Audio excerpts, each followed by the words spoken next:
BJP सांसद बृजभूषण शरण सिंह के मामले में नया मोड़ आ गया है। पिता ने कहा कि उन्होंने WFI प्रमुख के खिलाफ यौन उत्पीड़न की झूठी शिकायत दर्ज कराई थी क्योंकि वो अपनी बेटी के साथ हुई नाइंसाफी से नाराज थे। जब इस पर भारतीय कुश्ती महासंघ के प्रमुख बृजभूषण से सवाल किया गया तो उन्होंने कहा, अभी पुलिस जांच कर रही है। 15 तारीख तक सरकार ने वादा किया है कि पुलिस चार्जशीट फाइल करेगी। 15 जून के बाद अगर बोलने की जरूरत होगी तो बोला जाएगा। अभी मुझे नहीं लगता कि इस मामले में मुझे कुछ बोलना चाहिए। क्षेत्र में उस पुलिस जांच कर रही है। 15 तारीख को तक सरकार ने वादा किया है कि चार्जशीट फाइल होगी। छोड़ दीजिए, आप छोड़ दीजिए। 15 तारीख तक पुलिस चार्जशीट फाइल करेगी। 15 तारीख के बाद अगर बोलने की जरूरत होगी तो बोला जाएगा जी।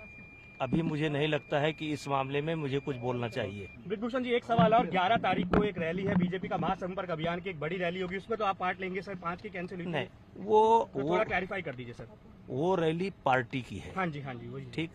और देश के हर संसदीय क्षेत्र में उस रैली का होना है जी। उसकी तारीख भी जी प्रदेश के द्वारा दी गई है और वो रैली 11 जून को मेरे लोकसभा के अंतर्गत रखी गई है।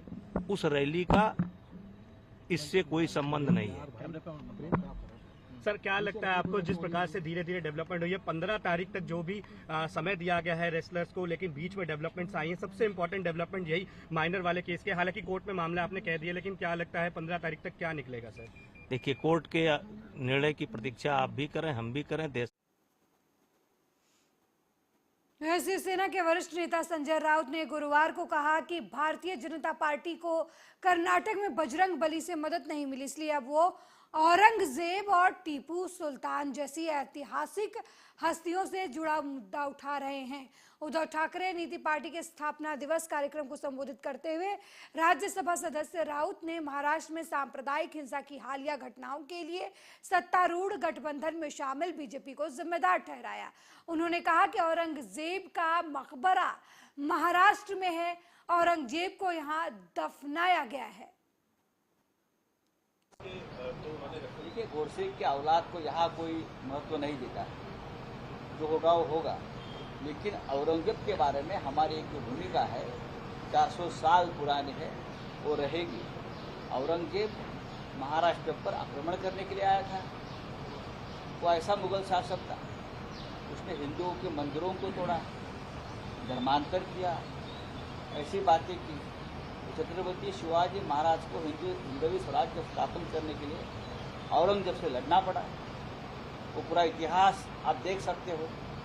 इतिहास में पन्नों पन्नों पर छत्रपति शिवाजी महाराज के शूरता का गौरव है और छत्रपति शिवाजी महाराज और उनके सैन्य ने, उनके लोगों ने औरंगजेब को इस मिट्टी में ही दफनाया है। ये इतिहास है, मैं इतना ही कह सकता हूँ। कर्नाटका कांग्रेस का कहना है कि आरएसएस वक्त गायब थी, उन्हें टेक्स्ट बुक में जगह नहीं देनी चाहिए। मुझे मालूम नहीं, कर्नाटक में आप निर्णय ले सकते हैं, लेकिन देश के इतिहास में जिसका भी योगदान है, वो कोई भी हो, हिंदू हो, मुसलमान हो, किसी भी राजकीय पार्टी का हो, धर्म का हो, उनको टेक्स्ट बुक में मान्यता मिलनी चाहिए। अगर नहीं है तो नहीं है तो है, आप निकाल नहीं सकते। बोला जो भी हो, उसके लिए आप किसको जिम्मेदार ठहराएंगे? सरकार को जिम्मेदार ठहराऊंगा मैं, इस राज्य के गृह मंत्रालय को ठहरूंगा, मुख्यमंत्री को ठहराऊंगा। जिस तरह से कोल्हापुर हो, नगर हो या और शहरों में जिस प्रकार से दंगे भड़के हैं या भड़काए गए हैं, उसके पीछे कौन है? औरंगजेब के नाम से 400 साल बाद भी इस महाराष्ट्र में दंगे होते हैं। जिस औरंगजेब को हमने 400 साल पहले महाराष्ट्र में दफनाया है, उसे अपने राजनीतिक स्वार्थ के लिए जिंदा किया जाता है बार बार, इसलिए कि कर्नाटक में बजरंगबली की जादू नहीं चली, तो आप औरंगजेब को लेकर यहाँ राजनीति करते हो, तो जिम्मेदार कौन है? नए मुख्यमंत्री नीतीश कुमार के नेतृत्व में 23 जून को पटना में देश की सभी विपक्षी पार्टियों के नेताओं की बैठक होने वाली है। अब इस पर बयानबाजी भी तेज हो गई है। लोक जनशक्ति पार्टी के राष्ट्रीय अध्यक्ष चिराग पासवान ने करारा तंज कसा है। गुरुवार को चिराग पासवान ने पटना में प्रेस कॉन्फ्रेंस की। उन्होंने कहा कि नीतीश कुमार एक तरफ बिहार में पुल नहीं बना पा रहे और विपक्ष है कि विपक्ष की ब्रिज बनाने चले हैं। जिस तरह नीतीश कुमार का बयान बनाया हुआ निर्माणाधीन पुल धाराशाही हो गया, उसी तरीके से तथाकथित विपक्षी एकता का ब्रिज भी ध्वस्त हो जाएगा। ये बिल्कुल होनी चाहिए, जांच बिल्कुल होनी चाहिए, क्योंकि बिहार की जांच पर भैया कौन विश्वास करेगा। अगर इन्होंने सही में जांच करवाई होती और अगर ढंग से जांच हो गई होती तो वही पुल दोबारा इस तरीके से नहीं टूटता, इस तरीके से नहीं गिरता।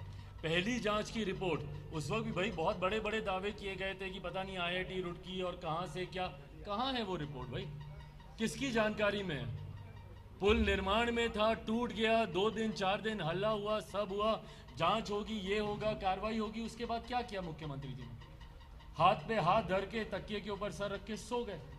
उसके बाद दोबारा उनकी नींद कब टूटती है? जब वही पुल पुनः टूट जाता है। और भाई कब से, दशकों से इस पुल के निर्माण का कार्य चल रहा है।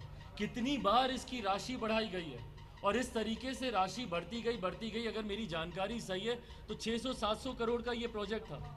अभी हाल में जब ये टूटा है तो 1700 करोड़ पर आ गया। अभी इसके बाद अगर दोबारा होगा तो ये 2500, 2600, 2700 करोड़ तक ये जाएगा। तो ये पैसा किसका जा रहा है भैया? टैक्स पेयर्स का ये पैसा जा रहा है और ये पैसा सिर्फ और सिर्फ भ्रष्टाचार की देन चढ़ रहा है ये पैसा। तो ऐसे में जरूर इसकी राष्ट्रीय केंद्रीय एजेंसियों से इसकी जांच होनी चाहिए, क्योंकि मुख्यमंत्री की जांच पर ना बिहार को विश्वास है ना बिहारियों को विश्वास है। विपक्ष की बैठक है, अब मल्लिकार्जुन खड़गे भी आ रहे हैं, राहुल गांधी भी आ रहे हैं, गैर भाजपाई मुख्यमंत्री भी आ रहे हैं। क्या लग रहा है एनडीए गठबंधन को डर होगा इससे? अच्छा, अब यही देखिए, ये दोनों प्रश्न कितने हास्यास्पद लगते हैं सुनने में एक साथ। एक तरफ जो मुख्यमंत्री बिहार में पुल नहीं बना पा रहे, वो विपक्षी वहीं केंद्रीय मंत्री गिरिराज सिंह गुरुवार को छत्तीसगढ़ के बस्तर दौरे पर थे। वे संभागीय मुख्यालय जगदलपुर पहुंचे। इस दौरान उन्होंने छत्तीसगढ़ की कांग्रेस सरकार पर तंज कसा। उन्होंने कहा कि यहाँ के काका नहीं बल्कि खाका हैं जो भारत के पैसे को खा गए हैं। बस्तर में धर्मांतरण को छूट दे रखी है। गिरिराज सिंह ने कहा कि कांग्रेस छत्तीसगढ़ समेत पूरे देश में सनातन धर्म को खत्म करने का प्रयास कर रही है, लेकिन हम ऐसा होने नहीं देंगे। सरकार ने देश के गरीबों के लिए जो काम किया उसको मैं बताने आया था। और यहाँ कांग्रेस की सरकार मोदी सरकार की योजनाओं को इतनी नफरत कि गरीबों को पक्का मकान भी नहीं दे पाया। इतनी नफरत। रमन सिंह को धन्यवाद जिन्होंने 1 रुपये से 35 किलो अनाज वाली योजना को वो बंद नहीं कर पाया, लेकिन मोदी जी के 5 किलो मुफ्त अनाज को गरीबों को नहीं देने का काम किया है। सरकार वो जाने वाली सरकार है। अगर उस सरकार को किसानों की हित की बात हो तो मोदी जी ने 1300 से 2200 रुपया धान की कीमत ले गया। इन्होंने 2500 रुपया कहा था। तो मेरा निवेदन होगा मुख्यमंत्री जी, आप 2500 रुपया अपना पैसा दें और साथ में 2200 रुपया मोदी जी वाला भी दें, एक मुश्त पीछे का, क्योंकि आगे तो आपकी सरकार रहेगी नहीं। इसीलिए बैकलॉग 5 साल का 2500 से हिसाब से चुकता का। वहीं मिर्जापुर पहुंचे डिप्टी सीएम केशव प्रसाद मौर्य ने मां विंध्यवासिनी के दर्शन पूजन किया। इसके बाद उन्होंने मीडिया से बातचीत की। दरअसल एक दिवसीय दौरे पर मध्य प्रदेश के उप मुख्यमंत्री केशव प्रसाद मौर्य ने आदि शक्ति मां विंध्यवासिनी के दर्शन पूजन कर उनका आशीर्वाद लिया और अधिकारियों के साथ निर्माणाधीन विंध्य कॉरिडोर की प्रगति जानने के बाद इसे जल्द से जल्द पूरा करने के भी निर्देश दिए। वहीं उन्होंने मीडिया से बात करते हुए कहा कि मां विंध्यवासिनी मंदिर आने का सौभाग्य काफी दिनों बाद मिला है। उन्होंने कहा कि मां विंध्यवासिनी और जनता के आशीर्वाद से सरकार बनी है। इस दौरान उन्होंने सपा पर भी तीखा प्रहार किया। विंध्यवासिनी के चरणों में प्रणाम करने का, आशीर्वाद लेने का, दर्शन करने का मुझे इधर कई महीने बाद सौभाग्य मिला है और आज दिव्य दर्शन करके मन गदगद है। माता जी का जो धाम का निर्माण हो रहा है, धाम के निर्माण को देख करके एक भक्त के रूप में भी परम संतोष हो रहा है और सरकार चूंकि माता जी के आशीर्वाद से बनी है, उत्तर प्रदेश की जनता के आशीर्वाद से बनी है और स्टेट सरकार का जो संकल्प था कि अयोध्या में रामलला की जन्मभूमि पर भव्य मंदिर बने, काशी में बाबा विश्वनाथ जी का धाम बने, तो विंध्याचल धाम भी वैसा ही भव्य और दिव्य बने और उस दिशा में हम लोग आगे बढ़ रहे हैं। काम काफी तेजी से प्रगति पर है, इस पर संतोष जाहिर करता हूं और भक्तों की जो जरूरी सुविधाएं हैं भक्तों के लिए वह सब कुछ करने के लिए प्लान है। जो नहीं होगा उसमें एडिशनल भी करने का काम करेंगे। विंध्यवासिनी नए गाजियाबाद के लोनी में क्षेत्रीय खाद्य विभाग के अधिकारी योगी सरकार के आदेशों को पलीता लगाते हुए नजर आ रहे हैं। जहां पर एक तरफ योगी सरकार के स्पष्ट आदेश हैं कि अधिकारी अपने दफ्तरों में निश्चित समय पर बैठें और लोगों की समस्याओं को जानने के साथ ही उनकी समस्याओं का निराकरण करें, तो वहीं लोनी में क्षेत्रीय खाद्य अधिकारी यानी ARO अपनी मनमानी चला रहे हैं। जहां ARO आनंद प्रभु अपने ही कार्यालय से नदारद नजर आए और उनकी इस लापरवाही का खामियाजा यहाँ की जनता को उठाना पड़ रहा है। बता दें कि अधिकारी के अपने दफ्तर में मौजूद ना रहने से अपनी परेशानियों को लेकर पहुंच रहे लोग अपनी समस्याओं के निराकरण के लिए उनके दफ्तर के चक्कर काटने को मजबूर हैं। मैं 1.5 साल से दौड़ रहा हूँ, मेरा नाम नहीं हुआ। 1.5 साल से? हाँ, 4 बच्चों का नाम होता हुआ है जी। कई बार आता हूँ, कहते हाथ चढ़ गया, अगले महीने मिल जाएगा, पर मिलता है। तो अधिकारी से मिले यहाँ पे? अधिकारी मिले, अधिकारी नहीं आते हैं यहाँ पे? मिले नहीं, हमें जानते थे कौन। अच्छा, जानते नहीं आप? तो इनके आप जब कमरे में गए होंगे, आपको मिले होंगे कमरे में? नहीं, कमरे में क्या रहेगा, हमें पता ही नहीं, अधिकारी मिलता है यहाँ पे। वो कंप्यूटर वाले बात बैठा तो कितनी बार आप आ चुके हो? अभी मान लो अगर बात की जाए 1 महीने के अंदर आप कितनी बार आ चुके हैं? मिलेगा 1.5 साल से मैंने 2-3 बार डलता हूँ डेली। अच्छा, डेली 2-3 बार अभी आप? आते कहते अगले महीने मिल जाएगा। अच्छा। बटन दबा देते, फिर मैं दौड़ के आता हूँ, फिर आया, और बात कर जाए अधिकारी से कोई मुलाकात होती है? अधिकारी जानते नहीं। वहीं रायबरेली में खेत में काम करते समय युवक की जेब में रखा मोबाइल ब्लास्ट हो गया। इस दौरान आसपास हड़कंप मच गया। बता दें कि पूरा मामला गोरबख्शगंज थाना क्षेत्र के सांताव गांव का है, जहां के रहने वाले एक युवक ने 5 महीने पहले एक एंड्रॉयड मोबाइल खरीदा था। हालांकि जब युवक खेतों में काम कर रहा था तभी अचानक मोबाइल में ब्लास्ट हो गया। युवक को ज्यादा चोट नहीं लगी है, लेकिन मोबाइल पूरी तरीके से जलकर राख हो गया है।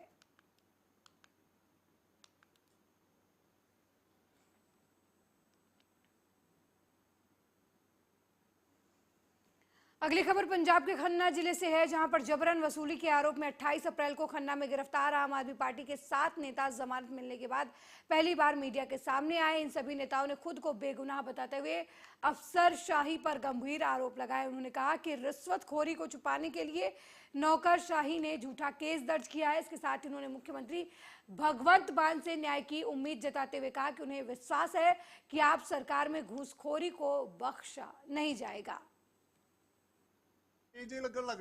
ਪਰਪਸ ਸਰ ਮੇਨ ਤਾਂ ਇਹ ਹੈਗਾ ਜਿਹੜਾ ਸਾਡੇ ਤੇ ਝੂਠਾ ਪਰਚਾ ਦਰਜ ਕੀਤਾ ਗਿਆ, ਮੈਂ ਉਹਦੇ ਆਪਣੇ ਹੱਕ ਦੇ ਵਿੱਚ ਜਿਹੜੇ ਹੈਗੇ ਨੇ ਪ੍ਰੂਫ ਤੁਹਾਡੇ ਸਾਹਮਣੇ ਰੱਖਣੇ ਚਾਹੁੰਦਾ। ਤੇ ਸਭ ਤੋਂ ਪਹਿਲਾਂ ਤਾਂ ਸਰ ਮੈਂ ਪਹਿਲਾਂ ਹੀ ਦੱਸ ਕੇ ਹਟਿਆ ਕਿ ਜਿਹੜੀ ਇਹ ਕਾਨਫਰੰਸ ਹੈ, ਮੇਨ ਮੁੱਦਾ ਤਾਂ ਇਹ ਹੈ ਕਿ ਜਿਹੜੀ ਕਰਪਸ਼ਨ ਨੂੰ ਲੁਕਾਉਣ ਦੇ ਕਾਰਨ ਪਰਚਾ ਸਾਡੇ ਤੇ ਦਰਜ ਹੋਇਆ ਸੀਗਾ, ਉਹਦੇ ਮੈਂ ਜਿਹੜਾ ਸਪਸ਼ਟੀਕਰਨ ਤੁਹਾਨੂੰ ਦੇਣਾ ਚਾਹੁੰਦਾ। ਸਰ ਇੱਕ ਤੁਹਾਨੂੰ ਸਾਰਿਆਂ ਦੀ ਨੌਲੇਜ ਦੇ ਵਿੱਚ ਹੈ ਕਿ ਜਿਹੜੇ ਲੈਂਟਰ ਦੇ ਜਿਹੜੀ ਉਸਾਰੀ ਦਾ ਕੰਮ ਹੋਇਆ ਸੀਗਾ ਨਜਾਇਜ਼, ਉਹਦੇ ਪ੍ਰੂਫ ਸਾਡੇ ਕੋਲ ਹੈਗੇ ਨੇ ਕਿ ਈਓ ਵੱਲੋਂ ਜਿਹੜੀ ਪਰਮਿਸ਼ਨ ਦਿੱਤੀ ਗਈ ਆ, ਇਹ ਸਾਫ਼-ਸਾਫ਼ ਤੁਸੀਂ ਪੜ੍ਹ ਸਕਦੇ ਹੋ। ਇਹਦੇ ਤੇ ਇਹ 25 ਤਰੀਕ ਨੂੰ ਐਪਲੀਕੇਸ਼ਨ ਦੁਕਾਨਦਾਰ ਵੱਲੋਂ, ਇੱਕ ਦੁਕਾਨਦਾਰ ਵੱਲੋਂ, 3 ਦੁਕਾਨਾਂ ਦੀ ਗੱਲ ਹੋ ਰਹੀ ਆ, ਇੱਕ ਦੁਕਾਨਦਾਰ ਵੱਲੋਂ 25 ਤਰੀਕ ਨੂੰ ਇਹ ਮਨਜ਼ੂਰੀ ਦੀ ਐਪਲੀਕੇਸ਼ਨ ਲਾਈ ਜਾਂਦੀ ਆ, ਉਹ ਵੀ ਰਿਪੇਅਰ ਦੀ। ਔਰ ਜਦੋਂ ਇਹ 3 ਦਿਨ ਬਾਅਦ, ਜੋ ਕਿ ਇਹ ਕਿਸੇ ਵੀ ਕਾਨੂੰਨ ਦੇ ਵਿੱਚ ਲਿਖਿਆ ਨਹੀਂ ਹੋਇਆ ਕਿ ਤੀਜੇ ਦਿਨ ਜਿਹੜੀ ਪਰਮਿਸ਼ਨ ਮਿਲ ਸਕਦੀ ਆ, ਕਿਉਂਕਿ ਇਹਦਾ ਪ੍ਰੋਸੈਸ ਬਹੁਤ ਲੰਬਾ ਆ, ਇਹਦਾ ਪ੍ਰੋਟੋਕੋਲ ਜਿਹੜਾ ਬਹੁਤ ਲੰਬਾ ਆ। ਇਹਦੇ 'ਚ ਜਦੋਂ ਤੀਸਰੇ ਦਿਨ ਇਹਨਾਂ ਨੂੰ ਪਰਮਿਸ਼ਨ ਮਿਲਦੀ ਆ, ਉਹਦੇ 'ਚ ਸਪੈਸ਼ਲ ਲਿਖਿਆ ਹੋਇਆ ਕਿ ਜਿਹੜੀ ਰਿਪੇਅਰ ਕਰਨ ਦੀ, ਦੁਕਾਨ ਨੂੰ ਰਿਪੇਅਰ ਕਰਨ ਦੀ ਮਨਜ਼ੂਰੀ ਦਿੱਤੀ ਜਾਂਦੀ ਹੈ। ਪਰ ਇੱਥੇ ਕੀ ਹੋ ਰਿਹਾ, ਇੱਥੇ ਤਿੰਨ ਦੁਕਾਨਾਂ ਦਾ ਲੈਂਟਰ ਜਿਹੜਾ ਹੈ ਉਹ ਸਿੱਟ ਕੇ ਦੁਬਾਰਾ ਨਵੇਂ ਸਿਰ ਤੋਂ ਪਾਇਆ ਜਾ ਰਿਹਾ, ਜਿਹੜਾ ਕਿ ਪੂਰੀ ਤਰ੍ਹਾਂ ਤੇ ਗੈਰ ਕਾਨੂੰਨੀ ਤਰੀਕੇ ਨਾਲ। ਔਰ ਹੋਰ ਤੁਹਾਨੂੰ ਇਸ ਤੋਂ ਬੜੀ ਗੱਲ ਦੱਸਦਾ, ADC ਮੈਡਮ ਲੁਧਿਆਣਾ ਅਰਬਨ, ਉਹਨਾਂ ਨੇ ਆਪਣੇ ਬਿਆਨ ਦੇ ਵਿੱਚ ਸਪੈਸ਼ਲ ਤੌਰ ਤੇ ਲਿਖਿਆ ਕਿ ਇਹ ਜਿਹੜਾ ਪ੍ਰੋਸੈਸ ਹੈਗਾ ਇਹਨੂੰ ਚਲਾਉਣ ਦਾ ਸਭ ਤੋਂ ਪਹਿਲਾਂ ਹਾਊਸ ਦੇ ਵਿੱਚ ਮਤਾ ਪੈਂਦਾ ਹੈ। वहीं बठिंडा के पौस इलाके में सुबह सुबह लुटेरों ने बड़ी वारदात को अंजाम दिया। बठिंडा गोपनियाना हाईवे पर स्थित वादी अस्पताल की बैक साइड मालवीय नगर में सुबह की सैर कर रही औरत की सोने की चेन 2 युवकों ने लूट ली। इतना ही नहीं, चेन लूटकर भाग रहे युवकों ने गोली भी चलाई। वहीं घटना की जानकारी पाकर मौके पर पहुंची पुलिस ने पीड़िता की तहरीर के आधार पर मामला दर्ज कर लुटेरों की तलाश शुरू कर दी। हाँ जी, अज बठिंडा के मालवीय नगर सानू इन्फॉर्मेशन मिली सी कि इत्थे एक लेडीज़ तो चेन स्नैच हुई है। लेडीज़ की एज करीब 50 साल है तो वो इत्थे सवेर की जिवें सैर करने वेले आ रहे सी, तो 2 नामलू व्यक्ति जिहड़े एक मोटरसाइकिल ते आए ने तो उन्होंने चेन स्नैच की है। सर कोई गोली भी चली है कहते? नहीं, इस बारे उन्होंने जिहड़ी CCTV फुटेज देख रहे हैं उस 'च एक वैपन विजिबल हैगा। बाकी ਉਹਦੀ ਅੱਗੇ ਇਨਕੁਆਇਰੀ ਇਨਵੈਸਟੀਗੇਸ਼ਨ ਅਸੀਂ ਕਰ ਰਹੇ ਹਾਂ। FIR ਰਜਿਸਟਰ ਹੋਣ ਲਈ ਅਸੀਂ ਬਿਆਨ ਲਿਖ ਕੇ ਉਹਦੀ ਇਨਵੈਸਟੀਗੇਸ਼ਨ 'ਚ ਅਸੀਂ ਦੇਖਾਂਗੇ ਕਿ ਉਹਦਾ ਵੈਪਨ ਦਾ ਯੂਜ਼ ਹੋਇਆ, ਉਹ ਕਿਹੜਾ ਵੈਪਨ ਹੈ, ਉਹ ਯੂਜ਼ ਹੋਇਆ ਓਰੀਜਨਲ ਹੈ ਜਾਂ ਕੀ ਹੈ, ਉਹ ਅਸੀਂ ਪਾਰਟ ਆਫ ਇਨਵੈਸਟੀਗੇਸ਼ਨ। ਸਰ ਗੱਲ ਕੀਤੀ ਹੈ ਕਿੰਨੇ ਲੋਕ ਸੀ, ਕਾਸ ਤੇ ਆਏ ਸੀਗੇ? 2 ਨਾਮਲੂਮ ਇਹ ਮੁੰਡੇ ਨੇ ਤੇ ਅਰਾਊਂਡ ਯੰਗ ਅਰਾਊਂਡ 30 ਦੇ ਉਹਨਾਂ ਦੀ ਏਜ ਲੱਗਦੀ ਹੈ ਤੇ ਉਹ ਮੋਟਰਸਾਈਕਲ ਤੇ ਆਏ ਨੇ ਦੋਵੇਂ। ਕਿੰਨੇ ਕੁ ਵਜੇ ਦੀ ਘਟਨਾ ਹੈ ਜੀ ਇਹ ਸਵੇਰੇ 7 ਵਜੇ ਦੀ ਘਟਨਾ। ਸਰ ਗੱਲ ਕੀਤੀ ਜਾਵੇ ਸਵੇਰੇ ਸੈਰ ਕਰਨ ਵਾਲੇ ਲੋਕਾਂ ਨਾਲ ਕਾਫੀ ਘਟਨਾਵਾਂ ਵਾਪਰਦੀਆਂ ਹੈ, ਕਿਸ ਤਰ੍ਹਾਂ ਦੇ ਪ੍ਰਬੰਧ? ਵੈਸੇ ਜਿਹੜੇ ਮੇਨ ਪਾਰਕਸ ਨੇ, ਜਿਹੜੇ ਮੇਨ ਜਗ੍ਹਾਵਾਂ ਨੇ ਜਿੱਥੇ ਸੈਰ ਕਰਦੇ ਨੇ, ਉੱਥੇ ਸਾਡੀ ਪੈਟਰੋਲਿੰਗਸ ਤੇ ਸਪੈਸ਼ਲ ਪੁਲਿਸ ਪਾਰਟੀਜ਼ ਜਾਂਦੀਆਂ ਨੇ। ਪਰ ਇਹ नई समराला पुलिस की बड़ी कामयाबी पुलिस को मिली है। आपको बता दें कि पिछले 10 सालों से चूरा पोस्ट की सप्लाई कर रहे 2 तस्करों को पुलिस ने गिरफ्तार किया है। 2 प्लास्टिक के थैलों में 55 किलो चूरा पोस्ट और 70,000 रुपए नकद बरामद हुए हैं। लंबे समय से चूरा पोस्ट का कारोबार करने वाले इन 2 तस्करों को पुलिस ने उनकी 5 करोड़ की संपत्ति भी जब्त की है। मिली जानकारी के मुताबिक DSP समराला बरियाम सिंह ने बताया कि आरोपी गुरजीत सिंह से पूछताछ में पता चला कि इस मामले में राजस्थान के चित्तौड़गढ़ जिले के बड़सोरा निवासी दिनेश जाटिया और गणेश शंकर जाटिया का नाम भी सामने आया है, जिसकी तलाशी की जा रही है। ਸਾਡੇ SHO ਸਮਰਾਲਾ ਭਿੰਦਰ ਸਿੰਘ ਹਰਾਂ ਦੀ ਆਪਣੀ ਇਨਫੋਰਮੇਸ਼ਨ ਤੇ ਇਹਨਾਂ ਨੇ ਇੱਕ ਲੇਡੀ ਗੁਰਜੀਤ, ਇੱਕ ਬੰਦਾ ਗੁਰਜੀਤ ਸਿੰਘ ਤੇ ਇੱਕ ਲੇਡੀ ਅਮਨਜੋਤ ਨੂੰ ਕਾਬੂ ਕੀਤਾ ਸੀ ਸਮੇਤ ਸਕਾਰਪੀਓ ਗੱਡੀ ਔਰ 2 ਬੋਰੀਆਂ ਪੋਪੀ ਹਸਕ ਨਾਲ, ਭੁੱਕੀ ਚੂਰਾ ਪੋਸਟ ਨਾਲ, ਜਿਹੜੀ ਕਿ ਟੋਟਲ 55 ਕਿਲੋ ਕਮਰਸ਼ੀਅਲ ਕੁਆਂਟੀਟੀ 'ਚ ਰਿਕਵਰੀ ਹੋਈ ਹੈ। ਉਹਨਾਂ ਦੇ ਖਿਲਾਫ ਇਹਨਾਂ ਨੇ ਮੁਕੱਦਮਾ ਦਰਜ ਕਰਕੇ ਤਫਤੀਸ਼ ਕੀਤੀ ਹੈ। ਤਫਤੀਸ਼ ਦੌਰਾਨ ਇਹ ਗੱਲ ਸਾਹਮਣੇ ਆਈ ਹੈ ਕਿ ਪਿਛਲੇ 10 ਸਾਲ ਤੋਂ ਇਹ ਭੁੱਕੀ ਚੂਰਾ ਪੋਸਟ ਦਾ ਕੰਮ ਕਰਦੇ ਆ।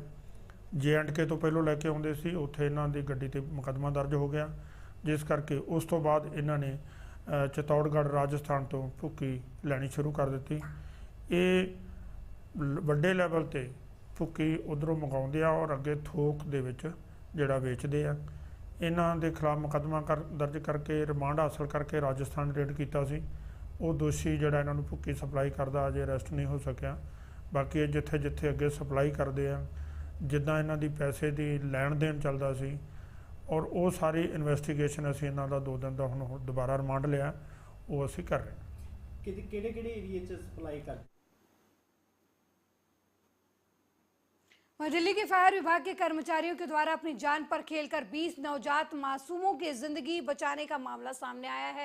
बताया जा रहा है कि दिल्ली के वैशाली कॉलोनी स्थित न्यू बॉर्न चाइल्ड नाम के अस्पताल में आग लगने की सूचना मिलते ही फायर डिपार्टमेंट की गाड़ियां मौके पर पहुंची। इसके बाद फायर विभाग के कर्मचारियों ने अस्पताल के अंदर जाकर एक एक कर सभी 20 नवजात शिशुओं को बाहर निकाला। मिली जानकारी के मुताबिक दमकल विभाग की 9 गाड़ियों ने आग पर काबू पाया। ये मामला शुक्रवार सुबह करीब 1:30 बजे तड़के का बताया जा रहा है।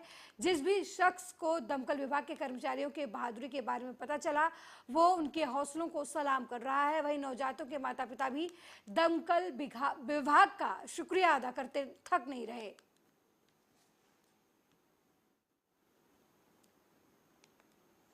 वहीं अलीगढ़ के थाना लोधा इलाके के एक गांव के खेत में एक महिला के साथ रेप के बाद हत्या करने की कोशिश करने का मामला सामने आया है।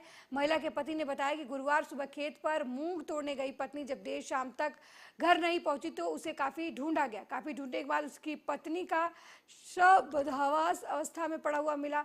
महिला के पति के मुताबिक महिला के गले पर गहरे निशान समेत शरीर के अन्य हिस्सों में चोट के निशान हैं। हालांकि महिला के पति ने रेप के बाद हत्या की कोशिश का आरोप लगाया है।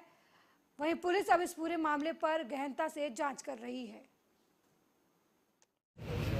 लोधा थाना क्षेत्र में एक 40 वर्ष की महिला अपने खेत में ही बेहोशी के हालात में मिली है और उसके पति ने इसके बारे में सूचना दी थी कि ये सुबह खेत में काम के लिए गई। उसके बाद ये वापस नहीं लौटी तो घर वालों ने जब सर्च किया तो ये बेहोशी के हालात में मिली। अभी इसको हॉस्पिटलाइज किया गया है। यहाँ डॉक्टर्स की टीम मौजूद है, मेडिको लीगल की टीम मौजूद है। फिलहाल वो स्टेबल है और डॉक्टर के ऑब्जर्वेशन में है। प्रॉपर उसका ट्रीटमेंट दिया जा रहा है, उसको देखा जा रहा है। पति ने एक तहरीर दी है जिसमें उसके द्वारा उसके साथ छेड़छाड़ और बलात्कार के प्रयास की बात बताई है और हत्या का इसमें 307 और 354 इन धाराओं में मुकदमा दर्ज किया जा रहा है। मेरी घरवाली पत्नी। क्या घटना क्या हुई उनके साथ में? अभी तो कोई पता नहीं पड़ रहा क्या हुआ। अब तो वो खुद सही है जाए जब ही बताएगी। घटना स्थल पर जहाँ घटना हुई थी आपको क्या सूचना लगी? मेरे को, मैं लोधा पे काम करता हूँ, मेरी दुकान है मोटर बांधने की, मिस्त्री हूँ। तो मेरे गांव से फ़ोन गया कि तेरे घर पे भैंस पोए और घर से ताला लग रहा है, तेरी घरवाली नहीं मिल रही है। मैंने समझा कि वैसे ही मौज ले रहा है। मैंने आ रहा हूँ, मेरे पास मेरे ग्राहक बैठे हैं, वो आने ही ना दें। तो चाहे कितने जो घरवाली खुद फ़ोन करे, मेरी तू बकती रहे मुँह पट्टा में। किस टाइम की बात? करीब 11 बजे से गई हूँ और शाम के 6 बजे आया मेरे पास फ़ोन। फिर मैं आधा घंटा घूट को मैं मोटर बांधती रहो, मैंने कोई वैसी मौज ले रहा। फिर दोबारा दूसरे को फ़ोन आया कि भैया भाभी ना मिल रही, वो 6:30 बजे गए, तेरी भैंस धुंध काट रही हैं। मैंने कही जे हकीकत बात है, तो फिर ना मिल रही। तो फिर मैंने दुकान बढ़ाई, वहाँ से कूलर पंखा सब भीतर फेंके, शटर गेरो, सीधो मैं खेत पे ही गयो, घर ना गयो। मैं खेत पे सारी ज्वार फार सब मैं ढूंढी और गांव के बुला ले मैंने 4-6, फिर ना पतो लगो। फिर तीसरी ज्वार में जाके भरतपुर के नरेश चाचा ने की ज्वार है हमारे भरतपुर के ठाकुर।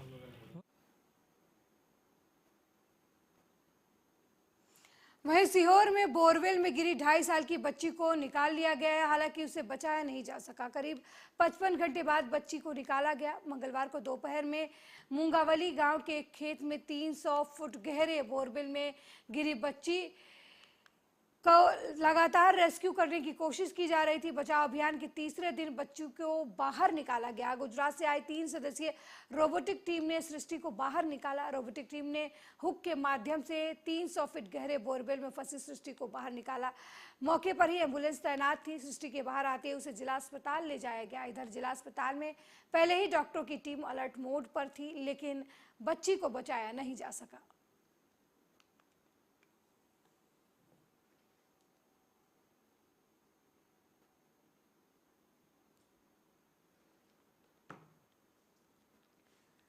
वहीं शिवपुरी जिले की साइबर टीम सेल ने लोगों के गुम हुए मोबाइलों को ढूंढ निकालने में बड़ी सफलता प्राप्त की है। पुलिस अधीक्षक रघुवंश सिंह